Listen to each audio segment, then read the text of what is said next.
జరిగింది సార్.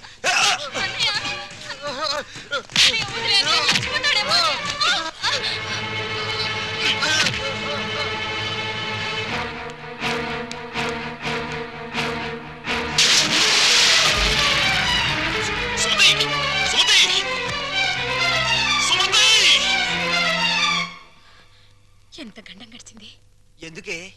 ఎందుకింత అగాయిత్యం చేసావు? చెప్పమ్మా. అన్నయ్య ఆపడానికి నాకు అంతకంటే మార్గం కనిపించలేదు. అన్నయ్య అతన్ని కొట్టి చంపేస్తాడేమో అని భయం వేసింది. నీ భయం ఇదొక్కటేనా? ఇంకేమైనా ఉందా? మేమిద్దరం ప్రేమించుకుంటున్నాం. ప్రేమించుకుంటే ఈ జై కామరాజు వడయారు కొడుకును కొడతారా? ఒక్కొక్కడిని నా రోడ్డు రోడ్ల కింద పెట్టి అప్పుడన్నట్లు నడిపేస్తాను. నేను మంచికి కన్నడ కంటి ఇవ్వను, చెడుకు చందన స్మగ్లర్ వీరప్పన్ని. కొట్టింది కాక వచ్చారా?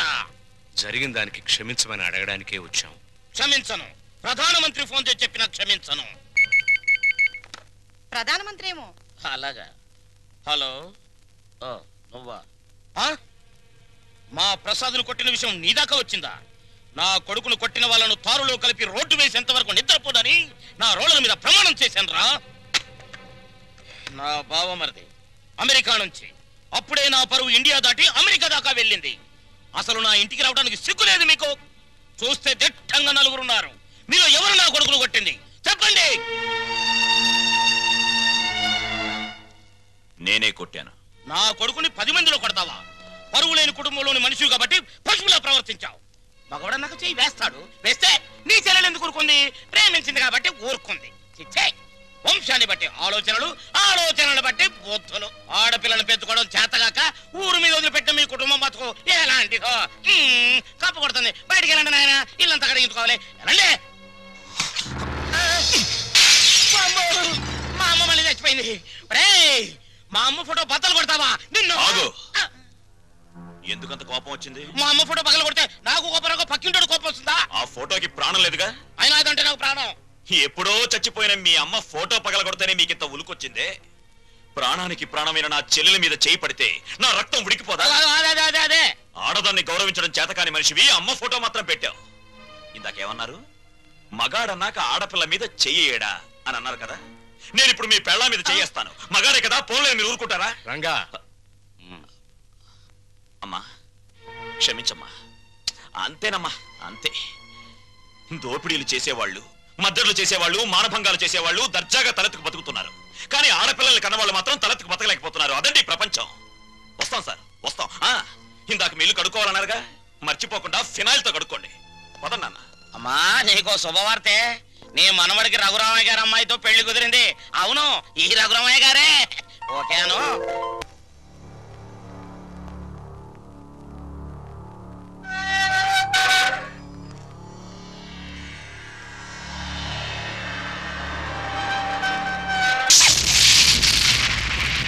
నేను ఇవాళ జైల్లోంచి విడుదలై వస్తున్నాను తెలుసు కూడా వెల్కమ్ చెప్పడానికి ఎందుకు రాలేదే? నాకు ఇక్కడ బోర్డు హోంవర్క్ ఉంది. నువ్వు హోంవర్క్ చేయటం ఏంటి? ఎగతాళిగా మాట్లాడుకో. ఆ రఘురామయ్య గారింటికి మన కూతురు కోడలుగా పంపడానికి ఇక్కడ నేను ఎన్ని తంటాలు పడుతున్నానో నీకేం తెలుసు? నా గర్భశత్రు ఇంటికి నా కూతుని కోడలుగా పంపిస్తావా? మన జీవితానికి విలన్ అనుకున్న వాడింటికి నాగుపావుని వదిలావనుకో, ఊహించుకో.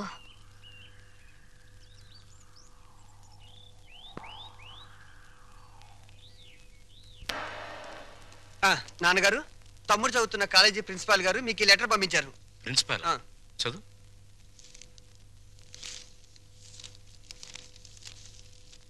గౌరవనీయులైన రఘురామయ్య గారికి నమస్కారములు. మీ అబ్బాయి రవి గురించి ఒక ముఖ్యమైన విషయం మాట్లాడాలి. బయలుదేరి వస్తే ఒక ఆత్మహత్యను నివారించిన వారు అవుతారు. ఇట్లు భవదీయుడు Bhavani Prasad, principal, MRC college. మీ అబ్బాయి రవి ప్రవర్తన ఏం బాగోట్లేదు. అయితే వాడు మా రవి అయి ఉండడు. తమ పిల్లల గురించి పెత్తండ్రి అలాగే అనుకుంటాడండి. కానీ మీ వాడు సామాన్యుడు కాదు. కొత్తగా చేరిన స్టూడెంట్స్ ని ర్యాగింగ్ చేయటం, ఆడపిల్లల్ని అల్లరి చేయటం, లెక్చరర్స్ ని ఏడిపించడం. మా ప్రిన్సిపాల్ గారిని కూడా ఏడిపిస్తున్నాడండి. ఎస్, మీరు మా వాడి మీద వేస్తున్న అభాండాలను నమ్మలేకపోతున్నామండి. వాట్? నావి అభాండాలా? What do you mean by that? అది కాదండి. రంగా నువ్వు ఊరుకో. సార్ మా వాడు. నో నో నో నో, మీరు వెళ్ళి కాసేపు ఆ పక్కన వెయిట్ చేయండి. నేను మీ వాడిని పిలిచి విచారిస్తాను. అతనేమిటో అతని ప్రవర్తన ఏమిటో మీకే తెలుస్తుంది. ప్యూన్, ఇవన్నీ ఒట్టి గ్యాస్ కవర్లే. రవి గారు, మిమ్మల్ని ప్రిన్సిపాల్ గారు పిలుస్తున్నారు. ఏంటి పిలిచారట? What is the matter? మొన్న కాలేజీలో కొత్తగా చేరిన సుబ్బారావు అనే కుర్రాడిని నువ్వు ర్యాగింగ్ చేశావు. ఫలితంగా అతని కాలు విరిగిపోయింది. దానికి నీ సమాధానం ఏంటి? పుత్తూరు వెళ్ళి కట్టించుకోమనండి. కొత్తగా కాలేజీకి వచ్చిన వాళ్ళని ర్యాగింగ్ చేయటం పాత రోజుల నుంచి వస్తున్న ఆచారం. దానికి ఇప్పుడు విచారణ ఏంటండి నా బొంద? ఆ కుర్రాడి సంగతి అలా ఉంచు. రాణి అనే అమ్మాయితో నువ్వు తిరగటం అందరికీ తెలుసు. ఆ అమ్మాయి జీవితాన్ని నువ్వు నాశనం చేశావు. ఆ పెళ్లి ఇప్పుడు గర్భవతి. నాకు తెలియకుండా మీకెలా తెలుసు సార్? మీ దగ్గరకు వచ్చి చెప్పుకుందా? Shut up. లేకపోతే ఏంటి సార్, నాలాంటి గ్లామరస్ అబ్బాయికి 10 మంది గర్ల్ ఫ్రెండ్స్ ఉండటం చాలా సహజం. మీరంటున్నట్టు ఆ అమ్మాయిని నేను అనుభవిస్తే ఆ అమ్మాయి కూడా నా వల్ల అనుభూతిని పొందింది. ఇది తప్పు అని మీరనుకుంటే ఆడవాళ్ళందరినీ పువ్వుల్లో పెట్టి పూజించుకోండి. కానీ నేను చేసేది ఇంతే. అమ్మాయి రాణి, రాణి, ఇతను చెప్పిందంతా విన్నావు కదా? నువ్వేమైనా చెప్పదలుచుకుంటే నిర్భయంగా చెప్పు. సార్, ఏ పరువు గల ఆడపిల్లైనా కావాలని కాలు జారదు. ప్రేమించిన వాడు తనే సర్వస్వాన్ని నమ్మించినప్పుడు విచక్షణ పోవచ్చు. నన్నంత నమ్మించి దుర్మార్గానికి హద్దులు ఉండవని నిరూపించాడు ఈ మహానుభావుడు. ఊరుకోమ్మా, ఊరుకో. ఆ అమ్మాయి అభిప్రాయం నీ అభిప్రాయం తెలుసుకున్నాను. ఇంకా మీ అమ్మా నాన్నల అభిప్రాయం తెలుసుకోవాలనుకుంటే మా ఇంటికి వెళ్ళండి. వాళ్ళు మన క్యారెక్టర్ కి యూ సర్టిఫికెట్ ఇస్తారు. అక్కర్లేదు. రఘురామయ్య గారు, దయచేయండి. విన్నారా మీ అబ్బాయి మాటలు? అమ్మా, నువ్వు అమ్మాయి పక్కన నిలబడు. చెల్లి, నువ్వు కూడా. రే, ఇప్పటి వరకు నువ్వు ఆడదాని గురించి మాట్లాడిన మాటలు తిరిగి ఒక్కసారి మాట్లాడు. అమ్మా చెల్లి కూడా ఆడవలేరా? మాట్లాడు. అమ్మా చెల్లి దానిలా ప్రవర్తించే మనుషులు కాదు. అవునవును. అటువంటి పవిత్రమైన ఇంట్లో దుర్వాసన కొట్టే మాటలతోనూ చేతలతోనూ నువ్వు ఒక్కడివే పుట్టుకొచ్చావు. ఆ అమ్మాయిని ఏం చేద్దాం అనుకుంటున్నావు? అది కాదు నాన్న, నేను ఆ అమ్మాయిని అనిపించిన మాట నిజం. కానీ బ్రోతలుగా భావించి అనిపించాను. నిజంగా ప్రేమించుంటే ఆ అమ్మాయి తల్లి ఎవరు, తండ్రి ఎవరు, సంప్రదాయం ఏంటి అని తెలుసుకున్నాను కదా. అయినా ఆఫ్టర్ ఆల్ దాని గురించి ఆలోచిస్తారేంటి నాన్న? ఆ అమ్మాయిని పెళ్లి చేసుకుంటావా లేదా? అది కాదన్నయ్య. నోరు మీరే దుర్మార్గుడా. ఆ పిల్లకి అన్యాయం చేయకన్నయ్య. ఈ పెళ్లి జరగకపోతే అందరం కలిసి నీ అంతు చూస్తాం. నీతో పాటు మేము చేస్తాం. చెప్పరా? చెప్పు చెప్పు చెప్పు. సరే, దండలు తెప్పించండి.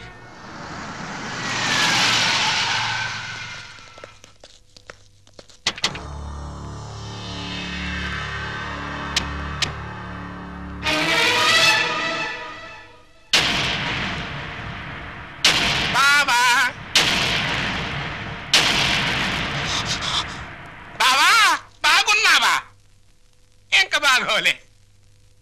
ఆ పిల్లరా నీ కొత్త కోళ్ళం? ఆ పిల్ల ఎవరో కనుక్కో చూద్దాం. నీ వేలు విడవని మేనకోళ్ళం అంటే నీ సొంత చెల్లెలు సవితికి కూతురు. ఈ నా కీపే నీ కొత్త కోడలకి జన్మభూమి. నీకు గుర్తుందా? అప్పుడప్పుడప్పుడప్పుడప్పుడు నా ముఖం మీద నా కొడుకు చేత తుపుక్కు నుమ్మే ఇచ్చావు. ఇప్పుడు నీకు గుర్తొచ్చి ఉంటుందిలే. ఆ ఉమ్ము అప్పుడే తుడుచుకుంటే పోయింది. కానీ ఇప్పుడు నీ మొహం మీద పడబోయి ఉమ్ము లైఫ్ బాయ్ సబ్బుతో తోవుకున్నా లైఫ్ లాంగ్ సరిగిపోకుండా పర్మనెంట్ గా ఫిక్స్ అయిపోద్ది. అరవబకరా నా కొడక. బైక్ లేకుండానే మీ ఫ్యామిలీ అఫేర్ అంతా ఊరంతా తెలిసిపోద్ది. చూడు, ఇయాల నుంచి నా కూతురు జెండా మీ ఇంటి మీద ఎగురుతా ఉంటుందన్నమాట. ఎప్పుడు ఎగరటం మానేస్తాం అప్పుడు జెండా ఎత్తేస్తాం. ఈ గవర్నమెంట్ కూలిపోద్ది. బావా, గడ్డిని తగలబెడటానికి పెద్ద దివిటి అక్కర్లా, చిన్న అగ్గి పుల్ల చాలు. ఆ అగ్గి పుల్లే నీ కోడలు నా కూతురు అన్నమాట. ఈ రోజు నుంచి ది ఎండ్ కార్డు పడేంత వరకు నా డైరెక్షన్ లో ఇవ్వబోయే కొత్త ట్విస్ట్ అన్నమాట. వచ్చిన పని అయిపోయింది, ఇంకొస్తా అన్నట్టు డాక్టర్ నా సన్ ఇన్ లాని లాక్రమే ఆశీర్వాదం తీసుకుని కానీ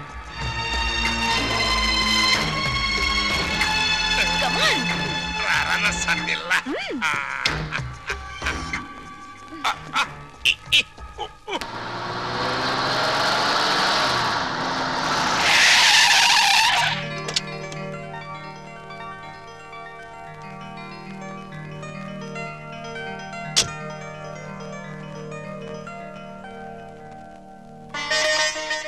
మరి నా ఆడపడుచు లాంఛనమో?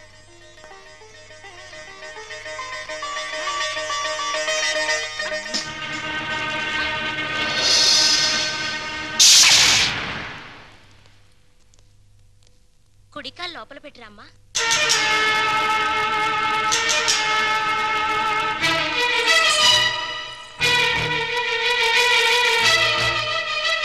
కాదు, కుడికాలు. కీప్ లెఫ్ట్ అన్నారు పోలీసోళ్ళు. అవునవును, కీపు ఎప్పుడు లెఫ్టే. వైఫే రైటు. ఈ జ్ఞానం ఎప్పుడు వస్తుందో. అత్తా మామలకు నమస్కరించమ్మా.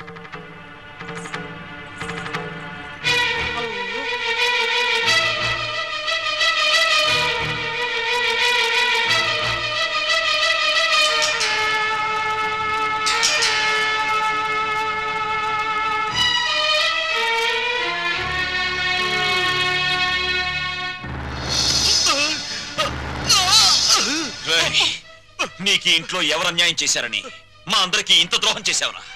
రాణి ఎవరో ముందు నాకు తెలీదు. తెలిసిన తర్వాత ఆ అమ్మాయి లేకుండా నేను బతకలేని తెలిసింది. నన్ను చంపినా సరే నేను మాత్రం రాణినే. నువ్వు ఈ ఇంట్లో ఎందరినో ఏడిపించాల్సిన డ్యూటీ బోలెడంత ఉంది. ఏడుపుని ఇక్కడ వేసి చేయకు, వెళ్ళు. అది కదండి. ఈ గొలుసు పెట్టుకో. ఎలాగో గదిలోకి వెళ్ళగానే విప్పదీసేదేగా, అంత మాత్రానికి ఇంత బరువు పట్టుచరు ఎందుకండి? ఏ శుభకార్యమైనా సాంప్రదాయ సిద్ధంగా జరిగితే అది మాకు ముందే జరిగిపోయిందిగా. గడ్డిని తగలబెడటానికి పెద్ద దివిటి అక్కర్లా, చిన్న అగ్గి పుల్ల చాలు. ఆ అగ్గి పుల్లే నీ కోడలు నా కూతురు అన్నమాట.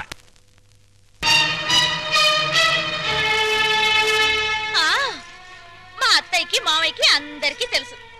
ఆ వీక్ పాయింట్ లీక్ అయ్యాకే నన్ను ఆయనకి తగిలించారు. ఫోన్లేండి, పెళ్లికి ముందు ఏం జరిగినా పెళ్ళయ్యాక ఈ తంతు తప్పదంటే మీకోసం కాసేపు కప్పుకుంటాను.